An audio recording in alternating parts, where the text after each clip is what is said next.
नमस्कार। खरी खरी लेकर हाजिर हूं मैं सर्वमित्रा। देश के हालात इस वक्त काफी गंभीर बने हुए हैं। गंभीर इस मायने में कि हमारी जो लोकतांत्रिक व्यवस्था है, एक जिसमें विपक्ष की आवाज को हमेशा एक सम्मानजनक स्थान मिलता आया है और विरोधी नेताओं के लिए भी एक परस्पर सौहार्द का बर्ताव हमेशा से होता आया है। उस परंपरा, उस संस्कृति को अब चोट पहुंचा रही है बीजेपी। जी हाँ, ये बात मैं पूरी जिम्मेदारी के साथ इसलिए कह रही हूं क्योंकि लगातार पिछले कई दिनों से बीजेपी के नेता या बीजेपी से जुड़े दलों के नेता राहुल गांधी पर कभी उनको जान की धमकी दे रहे हैं, कभी उनकी जीप जलाने की बात कह रहे हैं, कभी उनकी जीप काटने वाले को 11 लाख का इनाम देने की बात कर रहे हैं, कभी ये कह रहे हैं कि उनका हश्र उनकी दादी और पिता जैसा होगा। ये सरासर सीधे सीधे कहे तो जान की धमकी ही है। और अगर आम इंसान के लिए अगर ऐसा हो तो पुलिस इस पर तुरंत कार्रवाई करती है, क्योंकि हर एक नागरिक को सुरक्षित रहने का अधिकार है। लेकिन यहाँ तो राहुल गांधी जो कि नेता प्रतिपक्ष हैं, उनके खिलाफ इतनी बड़ी बड़ी बातें हो रही है, इस तरह की धमकियां दी जा रही हैं। लेकिन जो सत्ता में है बीजेपी पिछले 11 सालों से, यानी 11वां साल उसका चल रहा है, मोदी इस बात पर बड़े खुश हैं कि उनको तीसरी बार प्रधानमंत्री बनने का मौका मिला।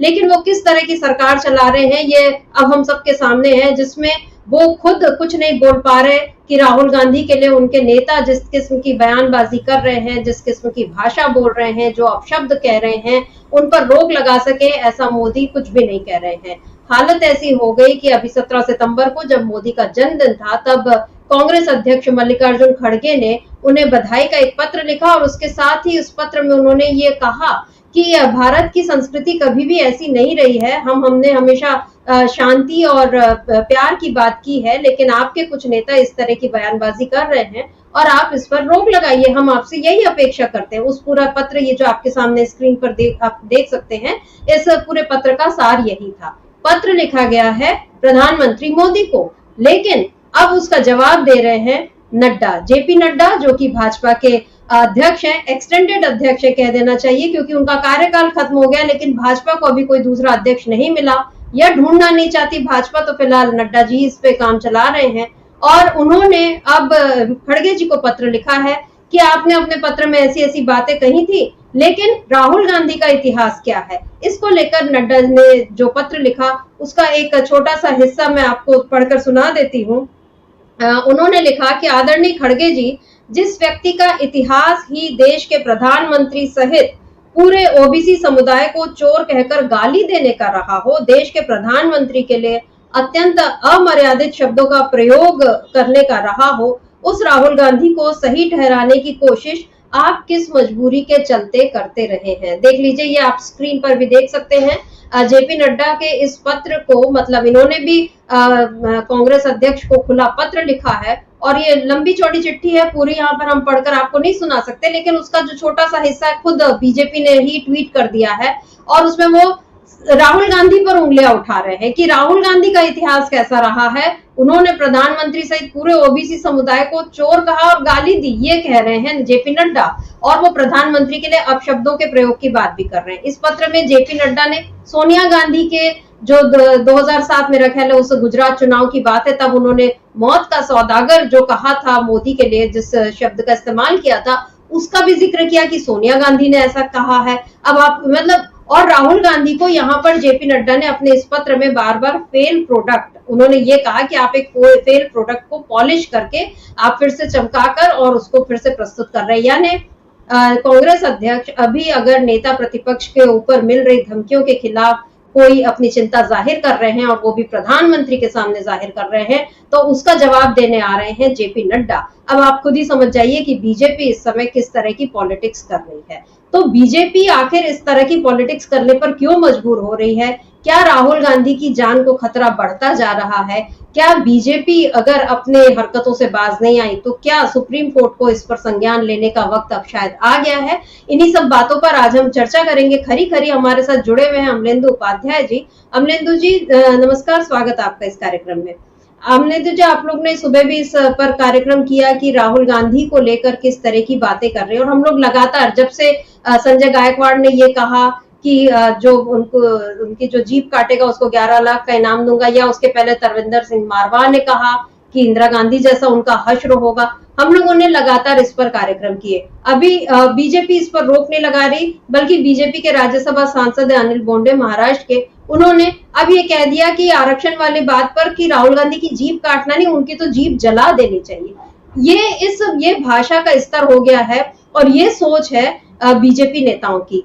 अगर बात केवल बीजेपी नेताओं की नहीं अमलेंदु जी, अगर देश का कोई भी व्यक्ति इस तरह खुलेआम किसी के भी साथ हिंसा की बात करता है, तो क्या ये कानून व्यवस्था का गंभीर मसला नहीं है? क्या इस पर बीजेपी को खुद ध्यान नहीं देना चाहिए? लेकिन यहाँ नड्डा जी की जो चिट्ठी है उसको देखकर क्या लगता है, यहाँ पर वो अपने नेताओं की बातों को जस्टिफाई कर रहे हैं, सही ठहरा रहे हैं? और क्या जो आरोप कांग्रेस लगा रही थी कि ये सब मोदी और शाह की उनकी जो शह है या उनके कहने पर ही ये सब हो रहा है, क्या ये आरोप यहाँ पर सही साबित हो जाते हैं? आरोपों की बात नहीं रह गई है, कांग्रेस तो सिर्फ आरोप लगा रही थी, मगर जेपी नड्डा साहब ने चिट्ठी लिखकर ये स्वीकारोक्ति कर ली है कि इन सारी चीज़ों के पीछे भारतीय जनता पार्टी का शीर्ष नेतृत्व है। यहाँ तक कि शायद प्रधानमंत्री नरेंद्र मोदी भी उसके पीछे हैं और जेपी नड्डा साहब तो हैं ही उसके पीछे।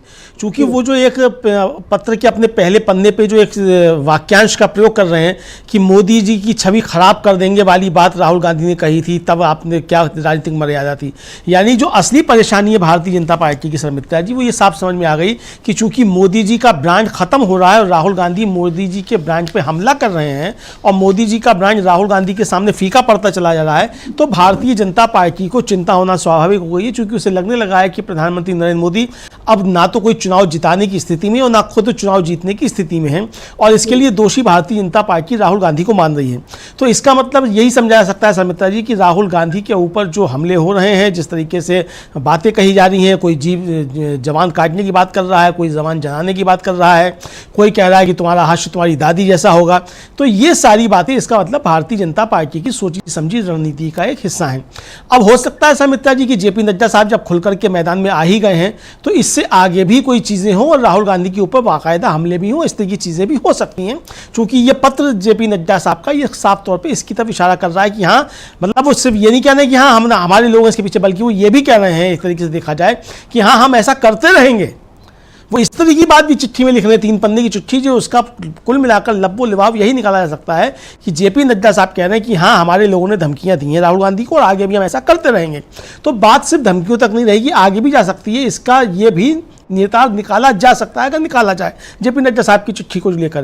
देखिए शर्मिष्ठा जी, जो बात शुरू हुई थी वो शुरू हुई थी राहुल गांधी ने जो अमेरिका में एक वक्तव्य दिया था। अपनी बात करते समय उन्होंने एक व्यक्ति से पूछा था, मनिंदर सिंह नाम के व्यक्ति सामने बैठे हुए थे, उनसे पूछा था कि आपका नाम क्या है। फिर उनसे कहा था कि भाई क्या हमारी लड़ाई इस बात की है कि क्या जो एक सिख है वो एक कड़ा पहनकर या पगड़ी पहनकर गुरुद्वारे जा सकता है कि नहीं जा सकता है, ट्रेन में यात्रा कर सकता है नहीं कर सकता है। यानी सभी धर्मों के लोग अपनी अपनी मान्यताओं का पालन करते हुए रह सकते हैं कि नहीं रह सकते हैं। हमारी लड़ाई इसको लेकर के है कि ये सबके अपने अधिकार बने रहें।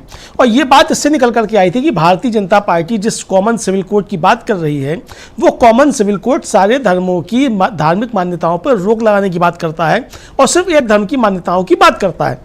इसको लेकर आया था।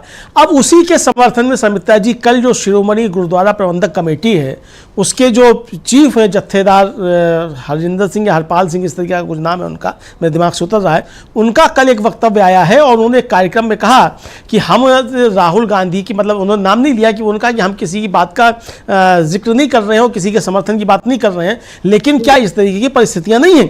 फिर उन्होंने कई घटनाओं का हवाला दिया कि किस तरीके से सिख लड़कियों से उनकी धार्मिक पहचान हटाने की बात की गई, कले उतरवाए गए, ये सारी बातें उन्होंने कही हैं। यानी जो धमकी दे रहा था तरविंदर सिंह मारवाहा और जो धमकी दे रहा था रवनीत सिंह बिट्टू, शर्मिष्ठा जी समझा सकता है कि शिरोमणि गुरुद्वारा प्रबंधक कमेटी जो सिखों की सबसे बड़ी संस्था है वो राहुल गांधी के उस बयान का समर्थन कर रही है। यानी कि जो राहुल गांधी बातें कह रहे थे अमेरिका में, वो चीजें हिंदुस्तान में हो रही हैं, इसको शिरोमणि गुरुद्वारा प्रबंधक कमेटी कह रही है। तो अब जेपी नड्डा साहब ये बताएं कि क्या शिरोमणि गुरुद्वारा प्रबंधक कमेटी के अध्यक्ष का जो बयान आया है उस पर जेपी नड्डा की क्या राय है, जेपी नड्डा को ये भी बताना चाहिए। अब ये बहुत सारे सवाल जेपी नड्डा के ऊपर और भारतीय जनता पार्टी के ऊपर खड़े होने से मित्रा जी। जी बिल्कुल, राहुल गांधी ने अमेरिका में जो भी बातें कही या जिन लोगों से भी मुलाकात की, उन सबको आधे अधूरे या सीधे सीधे शब्दों में कहें तो झूठे तरीके से प्रस्तुत किया गया और जानबूझकर जनता को गुमराह करने का पाप जो है वो बीजेपी ने किया है। इसको पाप ही कहेंगे क्योंकि आपके पास पूरी पावर है, आपके पास मीडिया है, आपके पास संचार तंत्र है, और आप चाहें तो सही सीधी सच्ची बात लोगों तक पहुंचाएं, लेकिन आप जानबूझकर गलत बात कह रहे हैं ताकि लोग उनका जो एक ब्रेन वॉश हो, और ये सीधे सीधे कहा जाए तो देश के साथ धोखा है। और बीजेपी ये धोखा देने का काम लगातार कर रही है, क्योंकि न केवल सिख, मतलब मान लीजिए अगर राहुल गांधी वहां किसी सिख व्यक्ति की जगह किसी मुस्लिम व्यक्ति को उठाकर पूछ देते, तब देखने वाली बात होती कि बीजेपी नेता तब क्या बोलते, क्योंकि हम लोगों ने तो देखा है कि कैसे नमाज पढ़ने पर रोक लगाई गई है, या अगर खुले में नमाज पढ़ रहे हैं तो वहां उनको प्रॉब्लम हो जाती है। नवरात्रों में अगर उसी समय अगर कोई मीट खरीदता है तो उसपे प्रॉब्लम हो जाती है। और इस सारी बातों को तो मोदी खुद चुनावी मंचों से भी बोल चुके हैं कि भाई वो नवरात्र में मटन और मछली खा रहे हैं, और उस बात पर आपत्ति उठा चुके हैं। यानी जो पार्टी आपके खाने पीने पहनने ओढ़ने सब पर नजर रखे और सब पर पाबंदी लगाए, और अगर उस पर एक विपक्ष का नेता जो है वो सवाल उठा रहा है, तो बीजेपी को तकलीफ इस बात से है। और बीजेपी की दूसरी तकलीफ जो है आरक्षण का मुद्दा, जिस पर बीजेपी को इस बार बहुत बुरी चोट लगी चुनाव के दौरान। और अभी राहुल गांधी ने जो कहा कि नहीं, हम आरक्षण खत्म नहीं करेंगे, और आरक्षण तभी खत्म होगा जब ये सारी चीजें एक समान हो जाएंगी, मतलब जब सारा मसला खत्म हो जाएगा जाति का। और वो तो अभी मतलब अगले 100-200 साल तो ऐसा लग नहीं रहा कि खत्म होगा। तो यानी राहुल गांधी ने जो बात कही उसके एक हिस्से को फिर सुनाया गया, और उसी पर जीप जलाने जीप काटने जैसी सारी बातें कही गई। अब अमलेंदु जी, कल बिहार में जो घटना हुई, बहुत ही बुरी घटना क्या अपराध है, सीधे सीधे आपने महादलितों के जो सीधे 80 घर जलाए हैं, और प्रशासन उसमें भी कि 80 नहीं 21 घर जले हैं। तो ये बेशर्मी की हद है कि आपको एक घर भी जलता है तो आप उसके लिए जिम्मेदार होते हैं, लेकिन यहाँ वो बता रहे हैं कि 80 नहीं 21 घर जले, एज इफ की इतना बड़ा वो कांड नहीं हुआ है जितना कि आप बता रहे हैं। ये कोशिश है बिहार सरकार की, जो बीजेपी की सरकार है और नीतीश कुमार साथ ही है। लेकिन राहुल गांधी ने इस घटना पर जो ट्वीट किया, एक बार उस ट्वीट को देखते हैं, फिर समझते हैं कि बीजेपी को आखिर असली तकलीफ किस बात से है। राहुल गांधी लिख रहे हैं, नवादा में महादलितों का पूरा टोला जला देना, 80 से ज्यादा परिवारों के घरों को नष्ट कर देना बिहार में बहुजनों के विरुद्ध अन्याय की डरावनी तस्वीर उजागर कर रहा है। अपना घर संपत्ति खो चुके इन दलित परिवारों की चीत्कार और भयंकर गोलीबारी की गूंज से वंचित समाज में मचा आतंक भी बिहार की सोई हुई सरकार को जगाने में कामयाब नहीं हो पाए। भाजपा और एनडीए के सहयोगी दलों के नेतृत्व में ऐसे अराजक तत्व शरण पाते हैं, भारत के बहुजनों को डराते हैं, दबाते हैं, ताकि वो अपने सामाजिक और संवैधानिक अधिकार भी न मांग पाए। और प्रधानमंत्री का मौन इस बड़े षड्यंत्र पर स्वीकृति की मोहर है। बिहार सरकार और राज्य पुलिस को इस शर्मनाक अपराध के सभी दोषियों के खिलाफ त्वरित और सख्त कार्रवाई कर और पीड़ित परिवारों का पुनर्वास कराकर उन्हें पूर्ण न्याय दिलाना चाहिए। ये राहुल गांधी की मांग है। अमलेंदु जी, यहाँ राहुल गांधी ने जो प्रधानमंत्री के मौन की बात कही है, सबसे बड़ी बात तो यही है कि इतनी बड़ी घटना हो गई। मणिपुर पर तो आप कुछ नहीं बोल पाए, मान लिया कि आपकी वहां जाने की हिम्मत नहीं हुई। बिहार में भी आप ही की सरकार, क्यों प्रधानमंत्री आज वो फिर से जम्मू कश्मीर में रैली कर रहे हैं। अब अगला चुनाव, मतलब अगला मतदान जो है वो 25 तारीख को है। उसके पहले आज भी फिर मोदी ने वहां पर वही 3 खानदान और अभी तक यहाँ युवाओं के हाथ में पत्थर पकड़ाया और उनको पढ़ने से वंचित रखा, और कांग्रेस ने ये किया और एनसी ने ये किया, पीडीपी ने ये किया, यही सब वो बोल रहे हैं। मुझे नहीं पता अभी तक, मतलब मैंने तो नहीं देखा कि उन्होंने बिहार की किसी घटना पर वहां कुछ बोला, मतलब बिहार की इस घटना पर कुछ बोला हो। मेरे संज्ञान में ये बात नहीं आई है। लेकिन राहुल गांधी ने ये जो ट्वीट किया है, क्या बीजेपी को राहुल गांधी की ऐसी ही राजनीति से तकलीफ है? क्योंकि राहुल गांधी अभी ये नहीं बोल रहे कि मेरे ऊपर आप इतने अपशब्द बोल रहे हैं और मैं इसका विरोध करता हूं। उन्होंने इस बात को तो जाने ही दिया है। वो साफ साफ कह रहे हैं कि बहुजनों के अधिकार, उसको आप चोट पहुंचा रहे हैं, और आप इसीलिए उनको डरा धमका रहे हैं ताकि वो अपने लिए आवाज न उठा सके। क्या लगता है आपको कि राहुल गांधी की ये जो राजनीति है, ये जो उनका हर बार पीड़ितों के पक्ष में खड़े होने का जज्बा है, ये बीजेपी को ज्यादा उसको डराता है? निश्चित तौर पर समिता जी, आप देखिए राहुल गांधी के पिछले खासतौर से 2-3 सालों की जो कार्यप्रणाली रही है और जिस तरीके से वो लगातार बीच में जनता के बीच रहे हैं, उससे भारतीय जनता पार्टी परेशान हुई है। और आपको याद होगा, चाहे वो हाथरस का मामला रहा हो जहां वो लड़की को के साथ हुआ था सब कुछ, उस मामले में कोरोना काल में राहुल गांधी गए थे। फिर उसके बाद हाथरस में दोबारा वो जो भगदड़ मची, उसमें दुर्घटना हुई, उस पर राहुल गांधी गए। इस तरीके की तमाम चीज़ों पे राहुल गांधी सक्रियता दिखाते हैं, और दलितों के ऊपर अत्याचार के कहीं भी सवाल हों, राहुल गांधी वहाँ खड़े मिलते हैं। चाहे दलितों के ऊपर अत्याचार का मसला हो, चाहे वो पिछड़ों के ऊपर हो, चाहे अल्पसंख्यकों हो, चाहे मुसलमानों के ऊपर अत्याचार का मसला हो, राहुल गांधी वहाँ खड़े हुए दिखाई देते हैं। बीजेपी की परेशानी का कुल सबब यही है कि राहुल गांधी इस तरीके के मसलों पर खड़े क्यों होते हैं और बीजेपी से सवाल क्यों करते हैं या प्रधानमंत्री नरेंद्र मोदी से सवाल क्यों करते हैं। आपने कहा कि प्रधानमंत्री नरेंद्र मोदी ने अभी तक नवादा की घटना पे कुछ नहीं कहा। मैंने भी अभी तक नहीं देखा है सर मित्रा जी कि नवादा की घटना पर प्रधानमंत्री नरेंद्र मोदी के मुंह से नवादा का ना भी निकला हो, जबकि जम्मू कश्मीर में जो पहले चरण की वोटिंग हुई है उस पर उनका ट्वीट आ चुका है कि उन्होंने लोगों को बधाई दी है। तो यानी प्रधानमंत्री सिर्फ चुनाव के लिए ही बने हैं और चुनाव के लिए ही जीते, ये समझा जा सकता है। देश की समस्याओं से, देश के आवाम को क्या परेशानियां हो रही हैं उससे प्रधानमंत्री का किसी भी तरीके का कोई लेना देना नहीं है। राहुल गांधी लगातार यही सवाल उठाते रहते हैं कि प्रधानमंत्री जी आखिर आप देश की समस्याओं पर कब बोलेंगे और देश की समस्याओं पर आप एक्शन कब लेंगे। 10 साल से ज्यादा आपको प्रधानमंत्री बने हुए हो गया। इन 10 सालों में आपने देश की जनता के लिए क्या किया, देश की जो समस्याएं थी उन पर आपका क्या रुख है, समाज के पिछड़े और दलित वर्गों के लिए आपकी क्या योजनाएं हैं, आपने उन पर क्या काम किया, इसको आपको देश को बताना होगा। महंगाई बेरोजगारी के मसले पर आपकी क्या नीति रही और इससे कितनी महंगाई और कितनी बेरोजगारी दूर हुई, ये आपको देश को बताना होगा। तो राहुल गांधी जो सवाल पूछ रहे हैं उन सवालों के जवाब ना देने पड़े हैं और प्रधानमंत्री का जो छवि निर्माण किया गया था, देखिए खुद स्वयं जेपी नड्डा अपने पत्र में स्वीकार कर रहे हैं। एक तरीके से देखा जाए चूंकि राहुल गांधी ने प्रधानमंत्री नरेंद्र मोदी की छवि को ध्वस्त करने की बात की थी, इसलिए ये हमले हो रहे हैं। और जाहिर सी बात है समित, ये छवि होती नहीं है, छवि बनाई जाती है। तो प्रधानमंत्री की छवि बनाई गई थी और जो बनाई हुई छवि थी वो छवि धूमिल हो रही है, वो छवि उतर रही है, यानी असली रूप प्रधानमंत्री नरेंद्र मोदी का सामने आ रहा है। बीजेपी की परेशानी सिर्फ यही है कि प्रधानमंत्री नरेंद्र मोदी की छवि को बनाने के लिए जो अरबों खरबों रुपया खर्च किया गया था, जो एक बड़ी ट्रोल आर्मी और जो एक बड़ा मीडिया का हिस्सा लगाया गया था, वो सब नाकाम हो रहा है और अकेले राहुल गांधी ने प्रधानमंत्री नरेंद्र मोदी की छवि को ध्वस्त कर दिया है। बीजेपी की परेशानी यह है। तो अब चूंकि वो छवि ध्वस्त हो रही है और राहुल गांधी उस छवि को ध्वस्त कर रहे हैं, राहुल गांधी कोई ऐसा नहीं है कि साहब राहुल गांधी ने भी कोई बहुत बड़ी ट्रोल आर्मी लगा दी हो प्रधानमंत्री की छवि ध्वस्त करने के लिए, मीडिया खड़ा कर दिया हो। राहुल गांधी सिर्फ अपने काम से और जो जनता की राजनीति राहुल गांधी करते हैं और जनता के सवाल उठाते हैं उससे प्रधानमंत्री की छवि ध्वस्त हो रही है, क्योंकि प्रधानमंत्री उन सवालों के जवाब दे पाने में सक्षम नहीं है। इसलिए भारतीय जनता पार्टी की परेशानी बढ़ रही है और भारतीय जनता पार्टी स्वीकार कर रही है। एक तरीके से देखा जाए जेपी नड्डा का यह पत्र इस बात की स्वीकारोक्ति है कि चूंकि प्रधानमंत्री नरेंद्र मोदी की छवि खराब हो रही है और उनकी जो छवि बनाई गई थी वो छवि धूमिल हो रही है और प्रधानमंत्री का जो असली स्वरूप है वो सामने आ रहा है राहुल गांधी की वजह से, इसलिए भारतीय जनता पार्टी राहुल गांधी पे आक्रामक है। समिता जी जी बिल्कुल, क्योंकि प्रधानमंत्री मोदी की छवि का सवाल है और बिल्कुल सही बात है, क्योंकि खुद राहुल गांधी ने भी भारत जोड़ो यात्रा के वक्त कहा था और उसके बाद और भी लोगों ने इस बात को कहा कि हजारों करोड़ रुपए लगाए राहुल गांधी की छवि को खराब करने में। तो यानी यहाँ बीजेपी को एक किस्म का अफसोस नड्डा जी यहाँ जता रहे हैं कि हमने इतने करोड़ों लगाए और हम राहुल गांधी की छवि फिर भी नहीं बिगाड़ पाए। और एक अकेले राहुल गांधी है जो भारत यात्रा पर निकल गए, भारत जोड़ो यात्रा पर, और उन्होंने वो जिस तरह लोगों के बीच गए उससे अब मोदी की छवि खराब हो रही है। लेकिन जैसे अपनी इज्जत अपने हाथ, अगर मोदी को अपनी छवि की इतनी फिक्र होती तो जैसे वो विदेशी राष्ट्राध्यक्षों से मिलते हैं और बाकी लोगों से उतने प्रेम से उद्योगपतियों से मिलते हैं जिनको A1 A2 करके राहुल गांधी ने बोला भी है, और वो बेखौफ राहुल गांधी जिस तरह अपनी बात कहते हैं, मोदी को भी किसने रोका है? वो चले जाते मणिपुर, वो चले जाते अभी नवादा, वो चले जाते हाथरस या उन्नाव, वो चले जाते कठुआ, लेकिन मोदी ने कभी कुछ किया नहीं।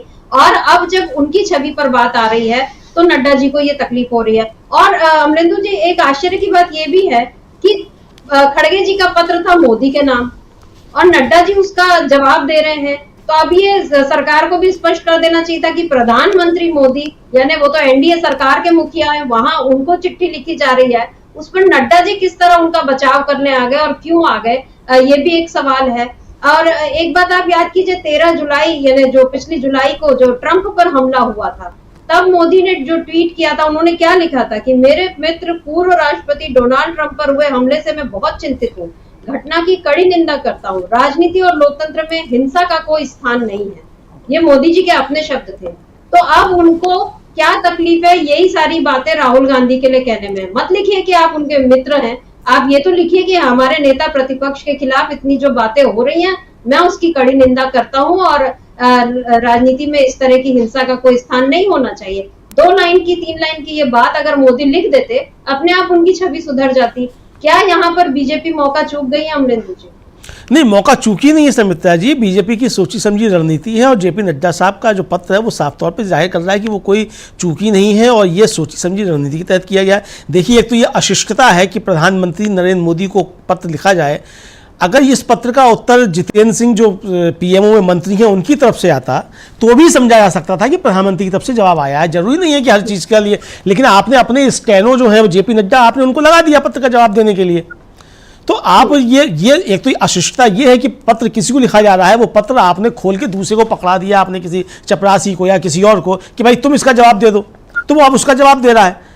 तो ये एक अशिष्टता की उस श्रेणी में भी आता है। तो ये अशिष्टता भी है कि किसी का, समिता जी हम लोगों को अच्छे तरीके से याद है कि चाहे राहुल गांधी, उनको राजीव गांधी को या प्रधानमंत्री रही इंदिरा गांधी, उनको हम लोगों ने पत्र लिखे, उनके बाकायदा जवाब आए और उनके दस्तखत से ही जवाब आए। इंदिरा गांधी के समय में तो हाथ से लिखा हुआ जवाब भी आया है और राजीव गांधी के समय में टाइप किया हुआ, लेकिन हस्ताक्षर राजीव गांधी के ही हुए। इस तरीके से पत्र आए हैं और लगातार आते रहे। अब तो मंत्रियों के को पत्र लिखे जाते हैं सांसदों द्वारा, उनके जवाब नहीं आते हैं। तो ये देखा जाए कम्युनिकेशन गैप किस तरीके से सरकार में बढ़ रहा है, इसको भी इस तरीके से देखा जा सकता है। तो ये सिर्फ ये मसला नहीं है कि अशिष्टता का, बल्कि ये सरकार की कार्यप्रणाली को भी उजागर करता है कि राज्यसभा में विपक्ष का नेता प्रधानमंत्री को पत्र लिख रहा है, प्रधानमंत्री उसके पत्र का उत्तर ना दे करके अपने पार्टी के अध्यक्ष को वो पत्र पकड़ा देते हैं और वो उसका उत्तर दे रहा है। तो ये अशिष्टता के साथ साथ ये सरकार की कार्यप्रणाली है। जो गोपनीयता की शपथ प्रधानमंत्री ने ली उसका भी एक तरीके से उल्लंघन है कि आपने उस गोपनीयता का उल्लंघन किया, आपने जवाब के लिए किसी दूसरे को नियुक्त कर दिया। तो ये प्रधानमंत्री को ये जवाब भी देना चाहिए। तो ये बहुत सारी चीजें हैं। जयराम रमेश ने भी इस पे सवाल उठाए हैं समिता जी, और उन्होंने ट्वीट करके कहा कि भाई जब पहले डॉक्टर मनमोहन सिंह पूर्व प्रधानमंत्री, उन्होंने कोविड के समय प्रधानमंत्री को चिट्ठी लिखी तो उस समय आपने, उस समय हर्षवर्धन जो थे उस समय तत्कालीन स्वास्थ्य मंत्री, उनको आपने तैनात कर दिया पत्र का उत्तर देने के लिए। ये एक अशिष्टता थी और अब आपने जेपी नड्डा को कर दिया। अगर हम लोगों के पास वो ट्वीट है जयराम रमेश का तो हम उसको दिखा भी सकते हैं कि जयराम रमेश ने क्या ट्वीट किया है। समिता जी देख लेते हैं ट्वीट को। जी, ट्वीट को देख लेते हैं। मेरा ख्याल है टाइम लग रहा है, ये आ गया। जयराम रमेश लिख रहे हैं, जब पूर्व प्रधानमंत्री doctor Manmohan Singh non biological प्रधानमंत्री को कोविड-19 पर पत्र लिखते हैं तब स्वास्थ्य मंत्री को उन्हें अपने नाम से भेजने के लिए एक अपमानजनक जवाब थमा दिया जाता है। अब एटआईएनसी इंडिया के अध्यक्ष राज्यसभा में, यानी कांग्रेस के अध्यक्ष और राज्यसभा में नेता प्रतिपक्ष मल्लिकार्जुन खड़गे जी ने मोदी जी के सहयोगियों द्वारा लोकसभा में नेता प्रतिपक्ष राहुल गांधी को दी जा रही गंभीर धमकियों को लेकर नॉन बायोलॉजिकल प्रधानमंत्री को पत्र लिखा तो बीजेपी अध्यक्ष को निरर्थक जवाब भेजने का काम दे दिया गया। देश ने एक ऐसे प्रधानमंत्री को भी देखा है जिन्होंने 17 वर्ष तक उन्हें भेजे गए सभी आधिकारिक और व्यक्तिगत पत्रों का जवाब दिया, जैसा कि उनके चुनिंदा कार्यों के 100 से अधिक वॉल्यूम प्रमाणित करते हैं। लेकिन मुझे लगता है कि स्वघोषित परमात्मा के अवतार कुछ अलग ही होते हैं। जयराम रमेश का ये तंज भी है और एक गंभीर सवाल भी है। अमरेंद्र जी, पवन खेड़ा और अभिषेक मनु सिंघवी दोनों कांग्रेस के बड़े नेता हैं और उन लोगों ने भी कुछ महत्वपूर्ण टिप्पणियां की हैं इसी मसले को लेकर। क्या है वो टिप्पणियां, जरा उनको भी हम सुन लेते हैं, फिर हम इस चर्चा को आगे बढ़ाते हैं। क्या कहते हैं पवन खेड़ा, पहले उसको सुन लेते हैं। एक वाक्य, एक शब्द नहीं निकला माननीय प्रधानमंत्री और गृह मंत्री या किसी वरिष्ठ नेता से। वाक्यों से नहीं निकला डर के मारे, भय के मारे। लेकिन इससे संदेश क्या जाता है? संदेश जाता है कि और करो, और करो, हम तुम्हारे साथ हैं, हम तुम्हारा समर्थन कर रहे हैं। ये बहुत दयनीय हालत बना दी है इस लोकतंत्र और गणतंत्र की। लेकिन हमें गर्व इस बात का है कि अभी भी इस देश में कुछ कानून बचा है, कुछ न्याय बचा है, न्यायपालिका बची है, ढांचे बचे हैं, संस्थाएं बची हैं, और हम हर कानूनी तरीके से उसका प्रयोग करेंगे ऐसे लोगों को सही रूप से कानून के अंतर्गत दंडित करने के लिए। उस पर कांग्रेस पार्टी हमलावर है। कांग्रेस के राष्ट्रीय अध्यक्ष ने खुद चिट्ठी लिखी बाकायदा को, लेकिन अब है जवाब में बीजेपी के राष्ट्रीय अध्यक्ष की, और उन्होंने तमाम बातें गिनाई, तमाम वो बयान गिनाए हैं, मौत का सौदागर से लेके कब्र खोदने तक की, और तमाम नेताओं के नाम लिए, शशि थरूर से लेके पी चिदम्बरम, सुशील कुमार शिंदे तक की। किस तरीके से देखते हैं? प्रधानमंत्री को खड़गे साहब ने चिट्ठी लिखी, एक बहुत गंभीर विषय पे चिट्ठी लिखी। राहुल गांधी जी को जान से मारने की धमकी भारतीय जनता पार्टी के नेता दे रहे हैं, मंत्री दे रहे हैं, इस तरह की बातें कर रहे हैं। प्रधानमंत्री चुप है। ये चुप्पी क्या बताती है? ये चुप्पी बताती है कि इस साजिश के पीछे पूरी की पूरी भाजपा है। ये चुप्पी बताती है कि जो चुप हैं वो सहमत हैं इन बयानों से। आज नड्डा जी की चिट्ठी से ये साबित हो जाता है कि भारतीय जनता पार्टी, प्रधानमंत्री, गृह मंत्री, ये सब राहुल गांधी जी को जान से मार देने की बात से, उस धमकी से अमरेंदु जी, दोनों नेताओं की बातें हम लोगों ने सुनी। पवन खेड़ा तो ये सीधे सीधे बता रहे हैं कि हाँ, ये बीजेपी की सहमति है, राहुल गांधी को जान से मार की जो मोदी शाह की स्वीकृति है। और दूसरी ओर अभिषेक मनु सिंघवी, क्योंकि वरिष्ठ वकील भी हैं, उन्होंने इसके कानूनी उस पर बात की है कि हम इसको, मतलब हम देख ही रहे हैं कि देश भर में अब जिन जिन नेताओं ने इस तरह की बातें बोली, चाहे रवनीत सिंह बिट्टू, चाहे संजय गायकवाड़, चाहे अनिल बोंडे, तमाम लोगों के खिलाफ अब एफआईआर भी दर्ज कर रही है, कांग्रेस करवाने पहुंची है। हालांकि इसमें भी उसको काफी मुश्किलें हो रही हैं। हमने देखा था उस दिन की किस तरह संजय गायकवाड़ के खिलाफ एफआईआर दर्ज करने में मुश्किल हुई। उसके अनिलवती में जब पहुंची थी, मेरा ख्याल है यशोमती उनका नाम है, कांग्रेस नेता, वो पहुंची हुई थी, तब उनको भी इसी तरह की तकलीफ का सामना करना पड़ा। तो बीजेपी के राज में पुलिस भी एक तरह से अपराधियों को बचाने में लगी हुई है, और वो जो जिनके ऊपर निशाना साधा जा रहा है उनके उस पर एफआईआर दर्ज करने से भी कतरा रही है।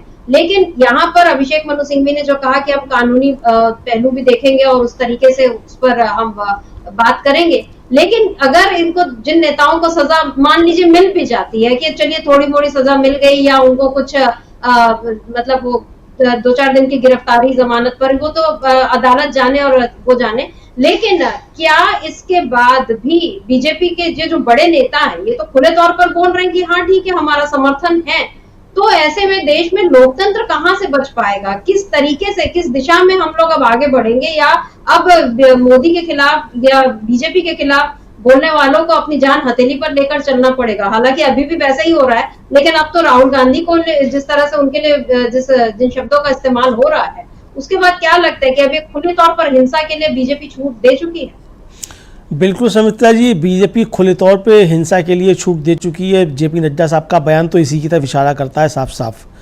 और बिटवीन द लाइंस जो जेपी नड्डा साहब कहना चाहते हैं वो सीधी सीधी ये कि हाँ, हमने धमकी दी है और आगे हम इससे आगे बढ़ सकते हैं, ये उनके पत्र का निहितार्थ निकाला जा सकता है। वरना जेपी नड्डा साहब स्पष्ट करें कि इस पत्र का उनका आशय क्या है, मतलब कहना क्या चाहते हैं जेपी नड्डा साहब। ठीक है, आपने बता दिया कि राहुल गांधी ने ऐसा कहा था, फलां ने ऐसा कहा था, शशि थरूर ने ऐसा कहा था, चिदम्बरम ने ऐसा कहा था, सोनिया गांधी ने ऐसा किया था, सारी बातें आपकी मान ली, सबने कहा था। और जितनी गालियाँ प्रधानमंत्री नरेंद्र मोदी को दूसरों ने नहीं दी होंगी, उससे ज़्यादा तो जेपी नड्डा साहब ने उस पत्र में मोदी जी को गालियाँ लिख दी हैं। तो अब जेपी नड्डा साहब ये बताएं कि आखिर इन सारी बातों को कहने के बाद इस पर आपकी क्या राय है कि राहुल गांधी की जुबान काट लेने के लिए 11 लाख का इनाम दिया जाएगा? राहुल गांधी सबसे बड़ा आतंकवादी है, इस पर जेपी नड्डा साहब की क्या राय है? राहुल गांधी तेरा हाथ शुभई हो गया और तेरी दादी जैसा हुआ था, इस पर जेपी नड्डा साहब की क्या राय है? इस पर जेपी नड्डा साहब स्पष्ट करें जी कि आप इन बयानों के समर्थन में हैं, आपने ही दिलवाए हैं ये बयान, नरेंद्र मोदी ने ही ये बयान दिलवाए हैं। जेपी नड्डा साहब को इस पे अपनी स्थिति स्पष्ट करनी चाहिए। और खड़गे साहब का पत्र यही था कि प्रधानमंत्री जी, आप अपने लोगों पे लगाम लगाइए, ये इस तरीके की बातें कर रहे हैं। प्रधानमंत्री ने अपने लोगों पर लगाम लगाने की बजाय जेपी नड्डा साहब को मैदान में उतार दिया कि हम अपने लोगों पर लगाम नहीं लगाएंगे और हम आगे और बढ़ के जाएंगे, बोलो क्या कर लोगे। यानी चोरी ऊपर से सीना चोरी की जो कहावत है, उस कहावत को चरितार्थ करते हुए भारतीय जनता पार्टी नजर आ रही है। और प्रधानमंत्री को लिखी गई चिट्ठी का जवाब जेपी नड्डा साहब खुले तौर पर दे रहे हैं। समिता जी, इसको मुझे लगता है इसी तरीके से लेना चाहिए, और अगर इस तरीके से नहीं लेना है तो जेपी नड्डा साहब स्पष्ट करें कि जिन लोगों ने राहुल गांधी को धमकियां दी हैं उन पर भारतीय जनता पार्टी का क्या विचार है, और उस पर भारतीय जनता पार्टी ने या प्रधानमंत्री नरेंद्र मोदी की सरकार ने क्या एक्शन दिया, ये सवाल के जवाब आने चाहिए।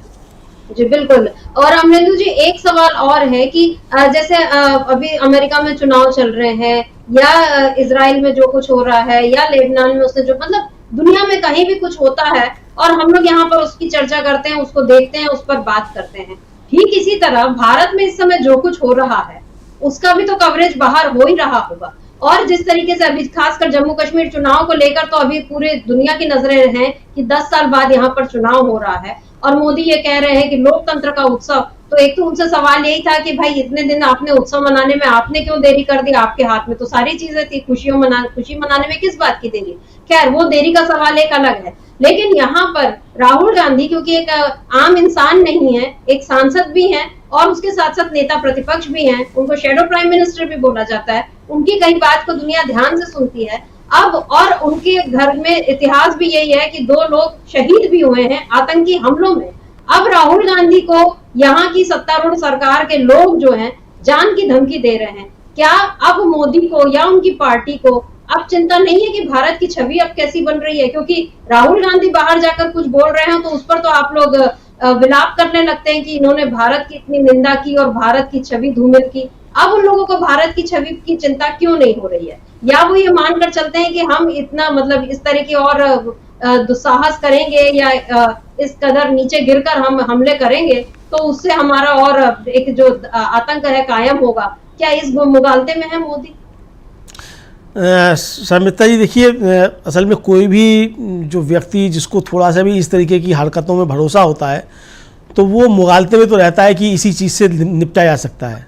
और शायद नरेंद्र मोदी ये समझते हो या भारतीय जनता पार्टी समझती हो, चूँकि राहुल गांधी ने शर्मिष्ठा जी जो एक नारा दिया था खासतौर से अपनी भारत जोड़ो यात्रा के दौरान कि डरो मत, और डरो मत का नारा देते हुए उन्होंने उस समय ये भी कहा था कि मैं डरो मत की बात सिर्फ ये नहीं कह रहा हूँ कि नरेंद्र मोदी से मत डरो या RSS से मत डरो, किसी से मत डरो।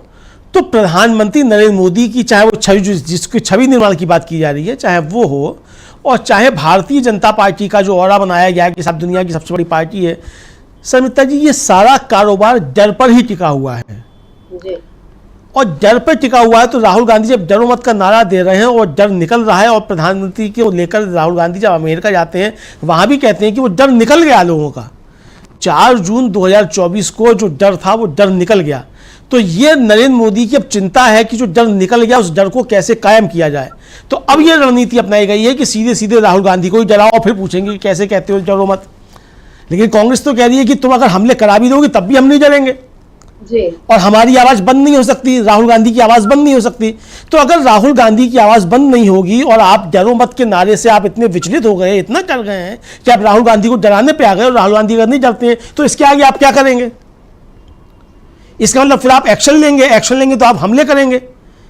इसको इसी तरीके से समझा सकता है। तो ये जो राहुल गांधी का डरो मत था, तो नरेंद्र मोदी का जो साम्राज्य था जो डर पे कायम था, वो जिस तरीके से भड़बड़ा के गिरा है, तो अब उस साम्राज्य को किस तरीके से बचाया जाए, वो डर फिर से कायम किया जाए, ये सारा उस रणनीति का हिस्सा दिखाई पड़ता है शर्मिष्ठा जी, कि किसी तरीके से नरेंद्र मोदी का वो डर कायम किया जाए। वो जो छाती अपनी पीट कर कह रहा था एक अकेला सब पर भारी, अब वो एक अकेला सब पर भारी जो था, जब वो सदन में सबसे पहले शपथ लेने के लिए खड़ा हुआ तो उसको जो संविधान की प्रतियां लहराकर दिखाई जा रही थी और जोड़ो जोड़ो भारत जोड़ो और संविधान जिंदाबाद के जो नारे लग रहे थे, परेशानी असल में उससे है शर्मिष्ठा जी।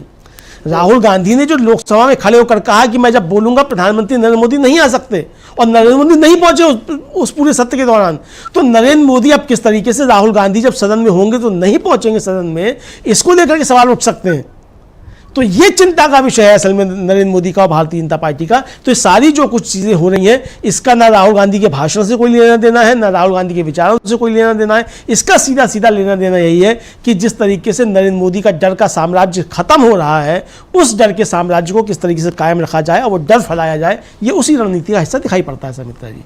जी बिल्कुल, बीजेपी की अपनी रणनीति, और अब तो ऐसा लग रहा है कि खुला खेल, मतलब कोई पर्देदारी भी नहीं है कि हम पीछे से या मीडिया के जरिए हमले करवाएंगे और राहुल गांधी की छवि खराब करेंगे या उनको डिमोरलाइज करेंगे या उनके खानदान पर सवाल उठाकर उनको किसी तरह से तोड़ने की कोशिश करेंगे। बीजेपी की ऐसी हर कोशिश नाकाम हो गई, तो फाइनली बीजेपी अब हिंसा पर उतारू हो गई है। लेकिन मोदी जी को ये नहीं भूलना चाहिए, जो अभी मैंने वैश्विक छवि वाली बात एक कही थी कि जब ऐसा ही हुआ था पहले, यानी जब वो गुजरात का जो मामला हुआ था उसके बाद अमेरिका ने उनको वीजा देने से इनकार कर दिया था। तो ये चीज उनको याद रखनी चाहिए कि दुनिया किस तरीके से आपको देखती है, समझती है, और वक्त आने पर दुनिया के जो देश हैं दूसरे, वो उस तरह से एक्शन भी ले सकते हैं। लेकिन यहाँ मोदी भी नहीं समझ रहे हैं, बीजेपी भी नहीं समझ रही, और आपने जो कहा बिल्कुल सही है कि वो किसी भी तरीके से अभी मोदी की छवि और उनका जो डर का साम्राज्य है उसको बनाए रखने की, मेरा ख्याल है ये आखिरी कोशिश है।